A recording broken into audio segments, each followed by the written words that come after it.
오늘 추수감사 주일입니다. 아름다운 장식들이 있어요. 이것을 보면서 우리 하나님께 감사하는 마음을 또 일깨우는 그런 도구로 삼으시면 좋을 것 같고요.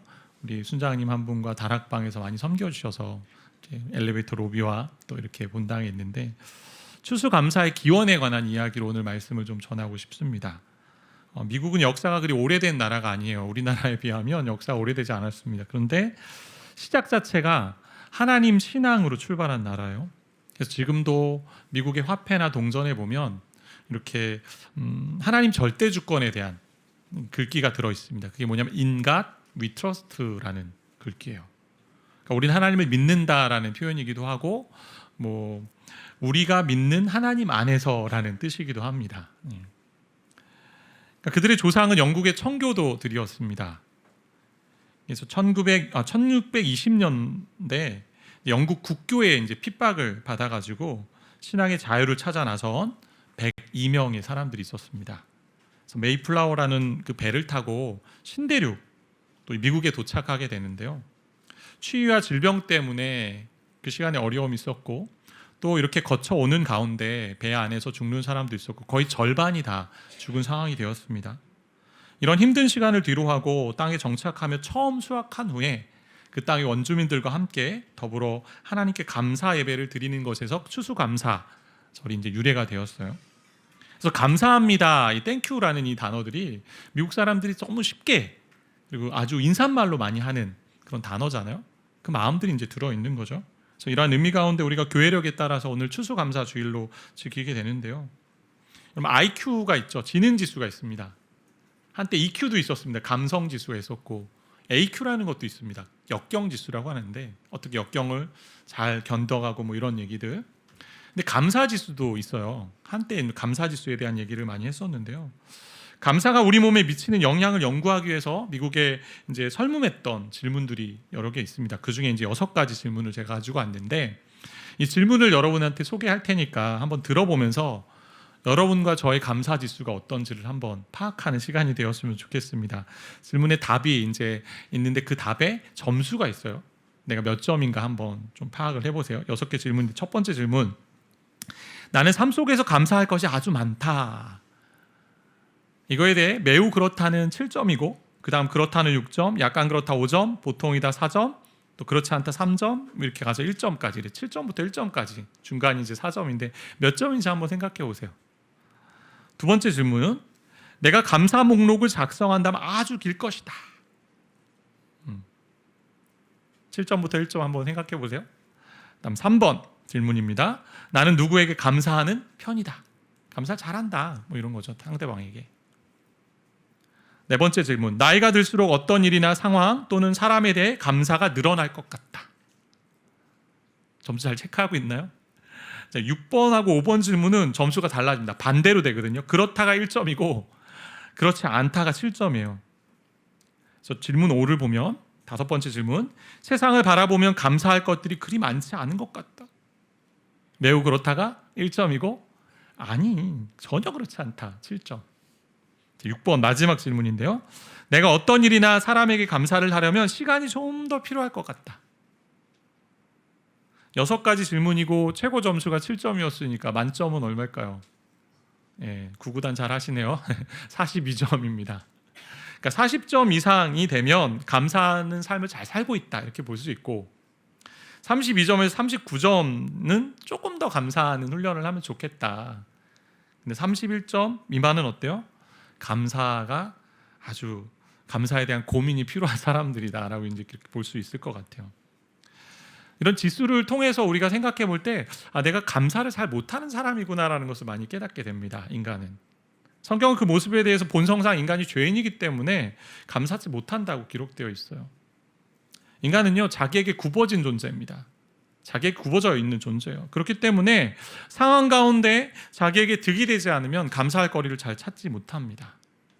목이 곧고 마음과 귀에 할례를 받지 못한 죄인이기 때문에 감사보다는 비난하는 말이 너무나 쉬운 존재들입니다.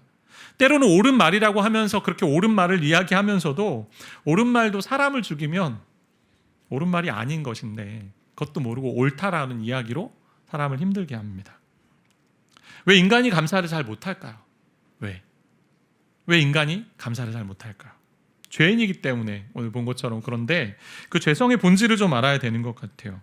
에베소 5장 3절 4절 다시 오늘 읽은 말씀을 보시면 음행과 온갖 더러운 것과 탐욕은 너희 중에서 그 이름조차도 부르지 말라. 이는 성도에 마땅한 바니라. 음행, 더러운 것, 탐욕, 이렇게 세 가지 한 세트인 것 같아요.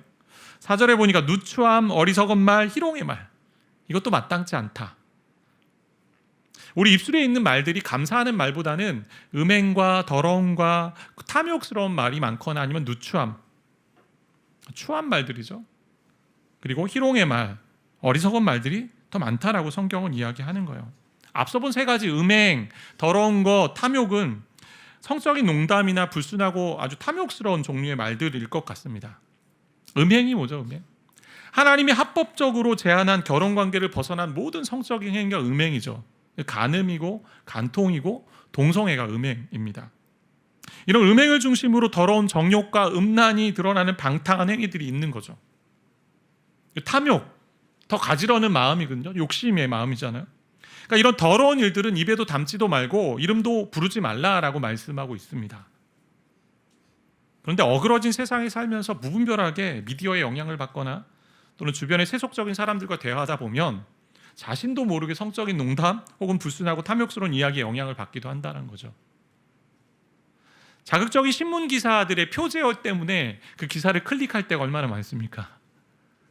들어가 보니까 그런 기사는 아닌데 인간이 그렇게 많이 영향을 받고 있다는 거예요. 희롱의 말은 천한 농담들이라고 할 수 있을 것 같아요. 이런 것들이 때로는 사람을 깔보는 것으로 나타나기도 하죠. 외모를 가지고 사람을 평가합니다. 얼평 들어보셨습니까? 얼굴 평가잖아요. 그것을 가지고 장난삼아 이야기하는 것들이 많이 있습니다. 이러한 말은요, 저와 여러분과 무관하다고 할 수 없습니다. 뭐 이런 성도님 계실 것 같아요. 목사님, 저는 음담패설하지 않습니다. 목사님, 저는 그렇게 더러운 말, 아주 남들을 상하게 하는 말 잘 하지 않습니다. 근데 오늘 말씀은 이 모든 것이 자기 중심적인 말이라는 거예요. 자기 중심적인 말. 한마디로 정의하면 자기 중심적인 말이고 자기 탐욕스러운 말들입니다. 희롱의 말을 하는 이유, 농담을 하는 이유, 성적인 농담을 하는 이유, 더러운 이야기를 하는 이유는 자기 중심적으로 말하는 거죠. 다른 사람을 깔보고 장난감처럼 생각하며 말하는 것입니다. 그래서 그 안에는 죄성의 핵심인 탐욕이 있고요, 자기 중심성, 이기심이 있습니다. 이러한 6가지를 우리가 무너뜨릴 수 있는 대안으로 성경은 뭐라고 얘기하나요? 오늘 4절에 보니까 감사하는 말을 하라. 오히려 대신에 감사하는 말을 하라고 합니다. 그러니까 입술에서 더러운 불순물을 좀 없애버리라, 거기서 그치지 않고 이제는 그 없애버리는 뿐만 아니라 그 안에 감사하는 말로 채우라라고 말씀하고 있는 거죠. 이 과학 실험실 여러분 이제 경험해 보신 적 있습니까? 저는 초등학교 때 유리 비커, 유리병 같은 거 있잖아요. 그거 가지고 이제 과학 실험을 많이 했는데 요즘 세대는 어떤지 모르겠어요. 한번 떠올려 보세요. 유리병 같은 게 있다, 컵 같은 게 비커. 근데 그 안에 공기를 빼내 보자, 이렇게 제안할 수 있습니다. 공기를 빼내 보자, 그 안에, 병 안에. 빼내는 방법을 여러 가지 좀 찾겠죠. 여러 도구를 사용해서 뭐 이렇게 흡입을 한다거나 뭐 이런 여러 가지 방법을 할 수 있는데, 근데 가장 확실히 빼낼 수 있는 방법이 뭐냐면 그 비커에, 그 유리병에 물을 채우는 거예요. 그러니까 분명히 이름조차도 부르지 말아야 합니다. 그런데 말씀은 더 나아가 감사하는 말로 채우라라고 말씀하세요. 왜 감사가 이런 더러운 말들, 더러운 것들을, 더러운 탐욕들을 무너뜨리게 할까요? 말의 문제는요, 단순히 우리가 입 밖으로 나온 표현된 단어나 문장의 문제가 아닙니다. 말의 문제는 마음의 문제와 연결되어 있어요. 우리 주님이 말씀하세요. 마태복음 12장에 보면 34절, 35절에 이렇게 말씀하고 계십니다. 독사의 자식들아, 너희는 악하니 어떻게 선한 말을 할 수 있느냐? 이는 마음에 가득한 것을 입으로 말함이라. 우리가 말하는데 그냥 표현된 말이 나오는 게 아니고 마음속에 쌓아놓았던 것들이 나온다라는 거예요. 35절 말씀 같이 좀 읽어볼까요? 선한 사람은 그 쌓은 선에서 내느니라. 마음에 쌓아놓았던 것, 마음에 가득 찼던 것이 말로 표현된다라고 성경은 말하고 있어요. 단순히 내가 음행하지 않고도 더러운 말하고 그리고 희롱의 말을 한다는 것 자체가 벌써 마음속에 나는 간음했다라고 성경은 이야기하는 거죠. 미움 가운데 있어서 겉으로 살인하지 않아도 내 마음속에 저 사람을 재단하고 찔러 죽이고 했다라면 이미 살인한 자다라고 말씀하고 있는 거죠. 그래서 마음은 말이 나오는 근원지입니다. 그래서 말이 우리의 마음을 비춰보는 도구가 되고요. 어떤 면에서 우리의 말이 우리의 마음의 엑스레이예요. 다 들여다 보여주는 거죠. 그래서 마음을 지배하고 있는 것이 삶을 지배하고 있는 거죠. 앞서 보았던 더러운 말들이 있습니다. 근데 그 총집합의 핵심은 뭐냐? 자기 이기적인 얘기죠. 탐욕이고 자기 중심성입니다. 그러니까 남이 가진 것에 대해서 내가 더 가지지 못한 것으로 인해서 과도한 욕심을 품게 되고 또 과도한 집착을 가지게 되고 또 헛된 아주 과한 열망을 가지게 된다라는 거죠. 그러니까 더러운 욕망을 무너뜨리기 위해서는 내가 그것을 없애겠다, 부르지 않는 것도 중요하지만 감사로 마음을 채우자라는 거예요. 감사는 내 욕심을 내려놓는 길이 되기 때문에 내게 주어진 것에 대해서 하나님께 감사합니다. 내가 취한 것이 아니지, 내가 해서 이룬 것이 아니지라는 고백이 담겨 있는 거고요. 내 주변에 대해 감사한다는 것은 네 모든 것이 다른 사람의 도움으로 나도 여기까지 왔구나라고 인정하는 거죠. 그럼 그 사람에 대해서 더러운 말, 해가 되는 말, 과한 욕심을 가지고 또 끌어내는 말들을 하지 않는다라는 거죠. 그래서 감사는 하나님의 은혜로운 임재를 누리는 그런 자리가 되는 거예요. 이미 하나님께서 내 삶을 다 공급하고 계시고 지금도 하나님이 내게 공급하고 계심을 고백하는 자리가 감사의 자리입니다. 그렇기 때문에 더러운 이야기하면서 자기 중심적인 말을 한다는 것은 내가 하나님의 공급하심을 신뢰하지 않는다라는 그런 모습이라 할 수 있어요. 내 마음에 내가 중심입니다. 내가 해서 이런 걸 이뤘지 지금도 이룰 수 있다라고 생각한다면 감사는 그 가운데 없는 거죠. 성경 말씀에 내게 있는 것, 너에게 있는 것은 다 너에게 있는 것 중에 받지 않은 것은 무엇이 있느냐라고 고백하는 그 구절이 있거든요. 그러니까 우리에게 주어진 것, 우리에게 다 있게 된 것은요, 하나님께서 주신 것 아니면 있을 수 없다라는 거죠. 그래서 감사는 하나님의 자녀라면 마땅히 해야 될 자세라고 오늘 말씀하고 있는 거예요. 저 여러분은 감사하는 말을 하는 존재가 돼야 됩니다. 그게 하나님의 자녀의 모습이에요. 이기적인 욕심과 탐욕을 버리는 길이기 때문에. 그러면 목사님 감사하는 말을 하세요라고 이렇게 이제 설교가 마무리되면 이렇게 또 행동해야 되는구나, 또 결단하면 되는구나 이렇게 끝날 것 같아요. 분명히 감사를 명하셨습니다. 하나님 명령하셨기 때문에 해야 하는 것이 신자의 삶의 자세입니다. 그럼에도 우리가 정말 감사하게 되는 그 마음의 동기를 또 하나님께서 어떻게 감사를 할 수 있도록 감사를 부추기고 또 우리를 이끌어 가시는지를 봐야 된다는 거죠. 거기서부터 감사는 시작돼야 돼요. 왜? 우리의 마음에 쌓은 것을 말하기 때문에. 그래서 감사하는 말을 하게 되는 마음의 근거를 좀 생각해 보고 싶은데 두 가지로 좀 보고 싶어요. 첫 번째는 감사할 수 있는 마음의 근거는 하나님의 사랑이에요. 우리 모든 것이 하나님께서 허락하신 것이라고 믿기 때문에 하나님께 감사하게 됩니다. 그때 감사할 수 있는 아주 중요한 근거는 하나님 사랑이잖아요. 오늘 3절과 4절이 있는데 그 3절과 4절 앞에 1절과 2절이 있어요. 이어지고 논리적으로 연결된다는 얘기잖아요. 에베소 5장 1절 2절에 보시면 그러므로 사랑을 받는 자녀같이 너희는 하나님을 본받는 자가 되고, 우리 함께 좀 2절 읽어볼까요? 그리스도께서 너희를 사랑하신 것 같이 너희도 사랑 가운데서 행하라. 그는 우리를 위하여 자신을 버리사 향기로운 제물과 희생 제물로 하나님께 드리셨느니라. 하나님 말씀하세요. 저와 여러분을 사랑을 받는 자녀라고 말씀하십니다. 그 사랑은요, 그리스도가 우리를 위해 희생하신 사랑이잖아요. 자기 자신을 버리셨으면 어떻게? 십자가의 제물로 드리셨어요. 희생 제물로 향기로운 제물이 되셨습니다. 그래서 그 사랑 때문에 우리는 감사할 수 있습니다. 한 성도님이 지난 저희가 이제 특별 새벽 부흥회를 한 적이 있는데요. 그때 이제 성도님들 중에 누구든 기도 제목을 좀 내주시면 함께 기도하겠다 해서 기도 카드를 받은 적이 있는데요. 한 분이 이렇게 기도 제목을 내주셨어요. 한 6가지를 내주셨는데 하나하나 쓰다가 마지막 기도 제목이 이거였습니다. 하나님, 저는 제 아버지로 하나님을 부를 수 있고 구할 수 있는 하나님이 계셔서 모든 것을 다 이루었습니다 라는 구절이었습니다. 그러니까 여러 가지 구함이 있었지만 결국은 그분이 했던 결론은 하나님을 아버지로 부르는 것으로 저는 다 만족합니다, 다 감사합니다 라는 고백이었거든요. 하나님께서 자기 아들을 우리에게 주셔서 죄의 종노릇하는 자녀, 죄의 종노릇하고 또 죄로 말미암아 죽음의 저주 아래에 놓인 인생에서 구원해 주신 그 사랑을 기억할 때 감사했다라는 거죠. 감사할 수 있다라는 고백이죠. 그것이 감사의 시작입니다. 그러니까 저와 여러분이 잘나서 뭔가 잘해서 뭐 능력이 있어서 뭐 비교적으로 뭔가 뛰어난 게 있어서 하나님이 우리를 구원하신 게 아니라는 거죠. 하나님 무조건 사랑하셔서 구원하셨습니다. 로마서 5장 8절에 이렇게 기록되어 있지 않습니까? 우리가 아직 죄인 되었을 때, 저와 여러분이 아직 죄인 되었을 때 그리스도께서 우리를 위하여 죽으심으로 하나님께서 우리에 대한 자기의 사랑을 확증하셨느니라.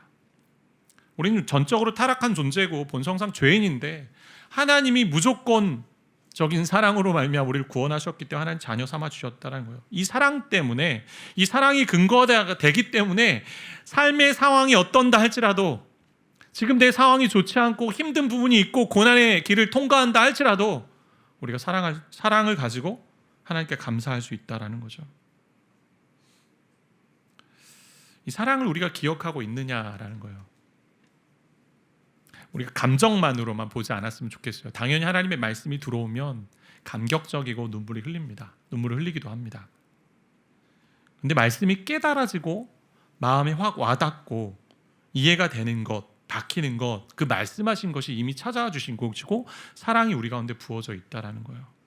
그러면 자연스럽게 때로는 이 황폐한 세상 가운데 정말 자기 연민에 빠져서 울지만 하나님을 기억하고 하나님을 생각하면서 울지 않는 이 세대 가운데 눈물도 주시고 마음의 감동도 주시는 거죠.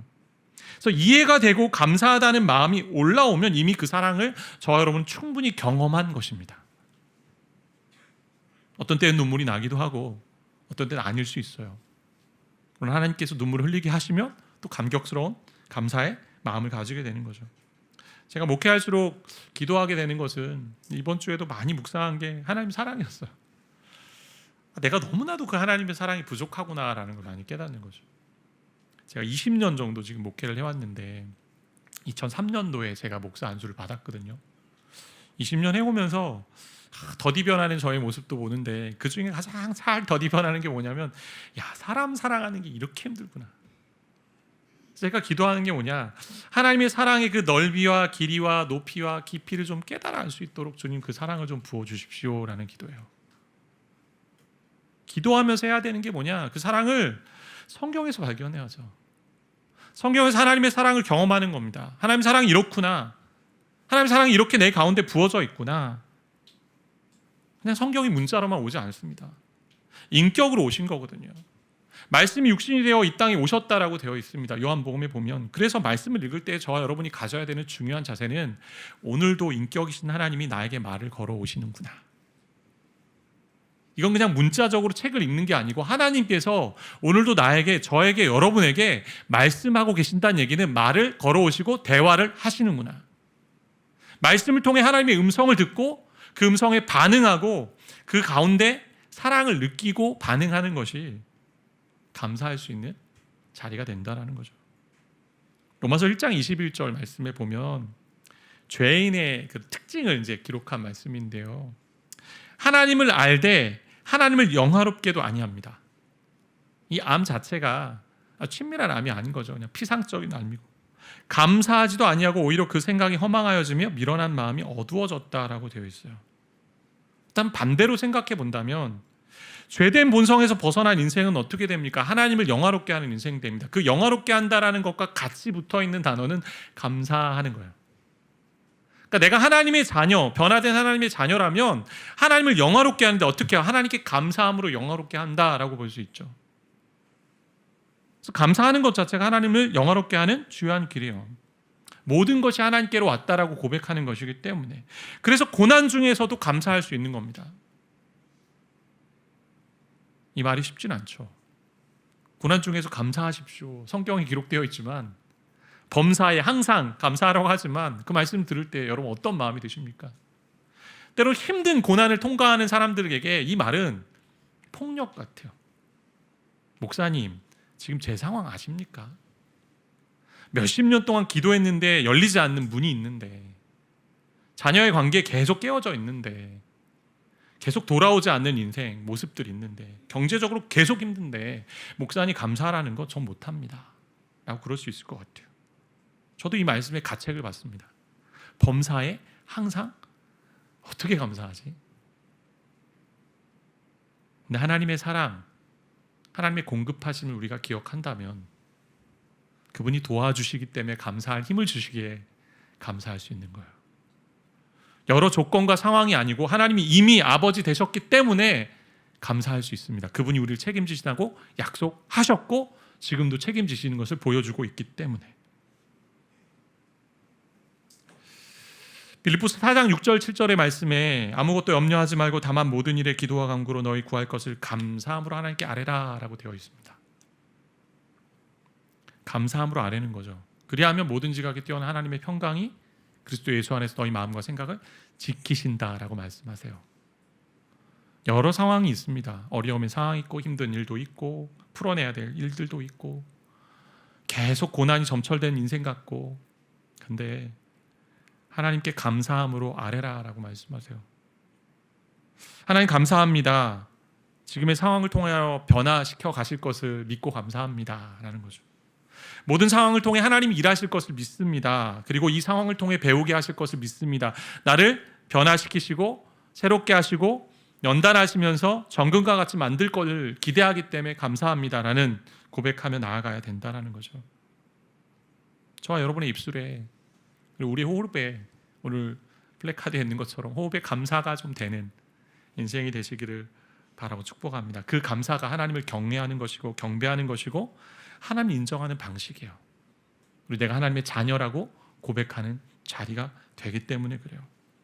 두 번째, 감사할 수 있는 행동의 근거는요, 이제 하나님께 감사하는 것뿐만 아니라 이제 어떻게 해요? 주변을 감사해야 되잖아요. 하나님 주신 모든 것이니. 그래서 두 번째, 감사할 수 있는 행동의 근거, 사랑받는 자같이 사랑 가운데 행하는 거예요. 그리스도께서 사랑하신 것 같이 사랑 가운데 행하는 것, 하나님이 주신 모든 것이기 때문에 하나님께 우리는 감사합니다. 그렇다면 주변에 있는 모든 것도, 지금 나한테 허락된 환경 모든 것도 하나님께 감사할 제목이죠. 근데 어떻게 감사할 수 있을까요? 그 근거는 이미 하나님이 보내주신 사랑으로 감사하게 된다는 거예요. 에베소 5장 2절 말씀 세번역 성경을 보면 이렇게 기록되어 있어요. 그리스도께서 여러분을 사랑하셔서 우리를 위하여 하나님 앞에 향기로운 제물과 제물로 자기 몸을 내어주신 것 같이 여러분도 사랑으로 살아가십시오. 자, 사랑으로 살아가는데, 사랑받는 자녀로 받은 자로 사랑으로 살아가는데 어떻게 사랑으로 살아간다? 예수 그리스도가 우리의 죽으신 것, 그걸 어떻게 표현합니까? 제사 용어를 써서 표현하잖아요. 향기로운 제물과 예물을 드리심으로. 예수님이 세상을 사랑하셔서 이 가운데 가지고 오신 것이 어떤 기적이나 교훈이나 이적이 아닙니다. 그래서 하나님 나라를 보여주는 하나의 방식이었고 맛복이고, 정말 이 세상을 사랑하셔서 오셔서 하신 일은 자기 자신을 내어주신 거죠. 그게 구원하신 방식이었어요. 근데 구약에 보면 이 제사의 용어를 써서 자기 자신을 내어주신 것을 표현하고 있는데, 구약에 보면 제사 제물을 태워서 하나님께 향기로운 제물이 되었다라고 기록되어 있거든요. 그럼 제물을 태우는데 향기가 날까요? 동물을 태우는데 향기가 날까요? 잘 생각해 보세요. 여기서 향기롭다라는 얘기는, 향기로운 제사가 됐다는 얘기는 모든 제물을 완전하게 다 태워서 하나님 앞에 바치기에 아주 합당한 제물, 다시 말해 하나님 받으시기에 흡족한 제물이 되었다라는 표현입니다. 무슨 얘기냐면, 제물이 완전히 다 타버린 상태가 되었다라는 것이기 때문에 예수님이 그렇게 자신을 드리셨다라는 거예요. 자기를 죽이셨고 고통 가운데, 순종 가운데 고통과 순종이 수반된 제사로 나아가셨다라는 의미예요. 그래서 자신을 바치고 다른 이를 위해 희생하는 것 없이는 향기가 나지 않는다라는 뜻입니다. 그래서 다른 사람을 향해 감사하다라는 고백을 할 때 때로는 그 사람이 나에게 제대로 해준 것이 없고 때로는 힘들게 한다 할지라도 내게 주신 모든 상황 속에 하나님이 이 사람을 두었다면 감사할 때 어떤 마음으로 감사하는 거예요? 내가 예수 그리스도가 나를 위해 죽이심으로 자기 몸을 제물로 바치셨듯이 나도 그러한 마음으로 감사할 수 있다는 거예요. 환경과 조건이 힘들다 한다 할지라도. 자기 고통이 있고 자기 죽음의 모습입니다. 그래야만 향기로운 제물이 되는 거죠. 다 태워야 되니. 자기를 부인하는 거죠. 근데 사람들을 보면 나에게 잘해준 사람에게만 감사하고 싶을 때가 있잖아요. 나한테 이득이 되는 사람한테만 감사하고 싶을 때가 있습니다. 또 감사할 거리가 있어야만 감사할 수 있다. 거리가 있어야만 감사할 수 있다라고 생각합니다. 그렇지만 우리에게 허락하신 모든 것이 하나님에게서 왔다라는 걸 인정한다면 우리 모든 상황 속에서 범사에 항상 그럼에도 불구하고 자기 고통을 감당하시고 우리를 위해 스스로 죄의 짐을 지시며 십자가에 달리시며 제물 되셔서 완전히 태워버리신 예수님을 기억할 때 그 사랑을 우리가 경험했다면 우리도 그러한 희생의 사랑으로 다른 사람을 감사할 수 있다는 거죠. 다른 사람에게. 한 성도님이 이제 새로 직장에 들어가셨어요. 일을 이제 하고 있는데 힘들게 하는 동료가 있더라는 거죠. 힘들게 하는 동료. 그것도 한 명이 아닌 감사하게도 빌런 삼총사가 있었습니다. 도대체 왜 나에게 이들이 이렇게 할까? 부당하다 여기고 이제 관둬버리는 게 좋은가 이렇게 고민하고 있는데 어느 순간 말씀을 보면서 그들 안에도 하나님의 형상이 있다라는 그 마음이 들어왔어요. 말씀이. 그리고 그들도 회복해야 될 깨어진 하나님의 형상이 있다. 그러면서 예배 중에 이제 축복송을 우리가 많이 부르는데 축복송을 부르는데 그들을 떠올리며 이제 부르게 되었다라는 거예요. 그러면서 이제는 그들을 위해 기도하며 축복하며 또 이 모든 것이 하나님의 계획 가운데 있음을 알고 감사하는 마음으로 직장을 다니고 있다라는 이야기를 제가 듣게 되었습니다. 이것이 예수님처럼 자기 자신을 제물로 드리고 자기 고난, 자기 죽음을 향해 갔던 완전히 불태워버린 그 희생 제물로 다른 사람에게 감사하는 모습이에요. 가족 안에도 그럴 것 같아요. 남편과 아내가 또 부모와 자녀가 이렇게 해줘야만 내가 감사하고 내가 받았기에 감사하고. 근데 우리 주님은 말씀하세요. 사랑받는 자가 그 사랑을 경험했기에 예수님처럼 너희도 희생하는 마음으로 감사할 순 없겠니? 라고 물으시는 거죠. 나를 부인하고 죽이면서 감사하는 삶을 살길 원하십니다. 이것이 저에게도 큰 도전입니다. 말은 너무 쉽잖아요. 말 너무 쉬워. 이 말씀을 들을 때마다 저한테도 가책이 너무나 많이 오죠. 삶에서 많은 애씀과 순종이 필요하기 때문에 에너지가 많이 필요한 거죠. 근데 하나님께서 이 말씀을 어떻게 명하셨어요? 감사해도 좋고 안 해도 좋고가 아니에요. 감사하라라는 거예요. 성경에 보면 감사하는 이야기들을 다 감사하라. 명령입니다. 명령. 그렇게 감사가 될 때, 감사할 때 감사를 통해 감사가 주는 능력을 경험하기 때문에 너의 인생이 정말 풍요로워지기 때문에 하나님 말씀하시는 거죠. 감사하기 어려운 상황들이 많이 있습니다. 그럴 때마다 우리는 예수 그리스도가 제물 되심을 기억해야 된다라는 겁니다. 결국 감사가 지속되려면 중요한 게 뭐냐면 우리가 계속 복음에 대해서 얘기하지 않습니까? 복음이에요. 복음.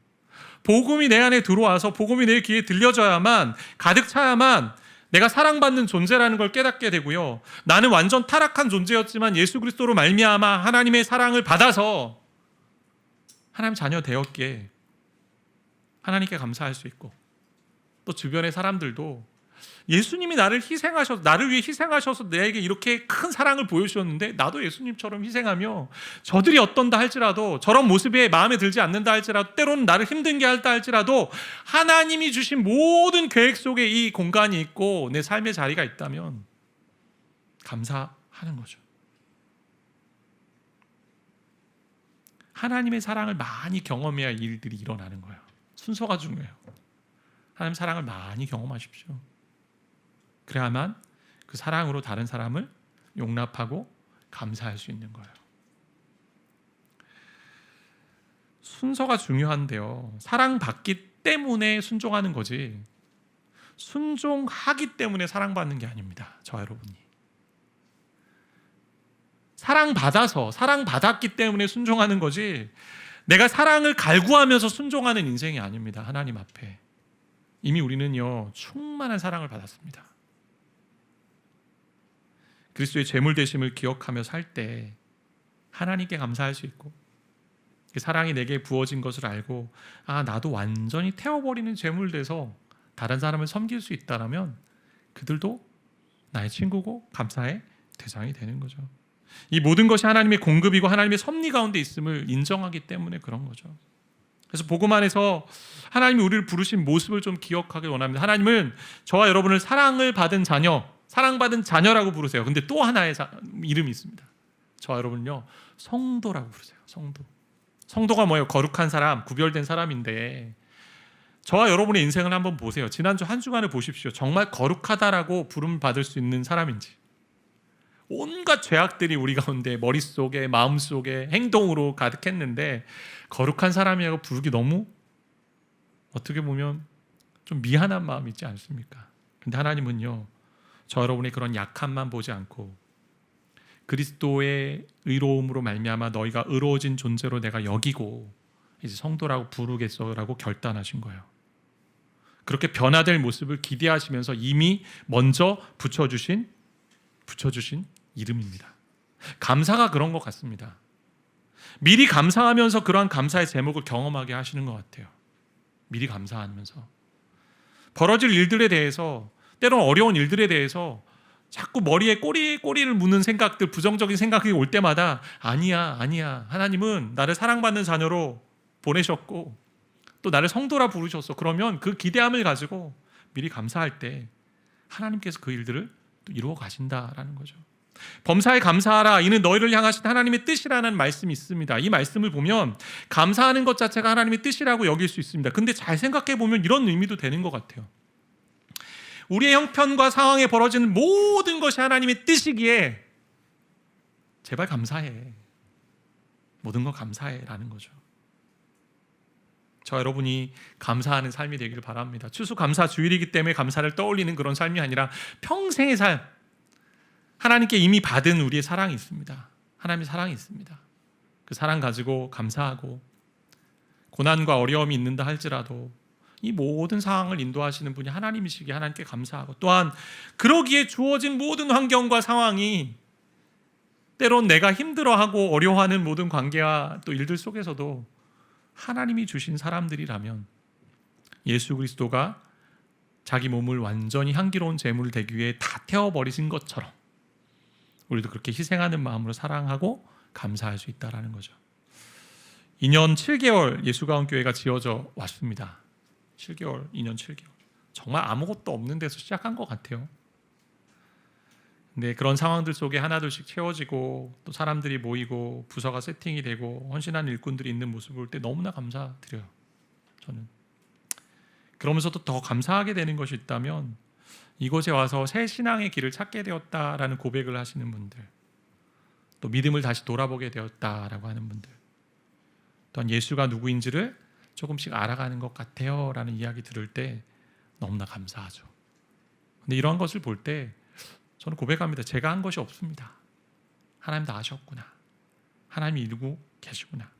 그래서 하나님께 감사하고 또 하나님이 허락하신 주변의 사람들에게 감사할 때 이것이 하나님께 영광이 되고 또 이웃에게 유익이 되는 하나님 나라의 목적을 이루어가는 인생이 되는 줄 믿습니다.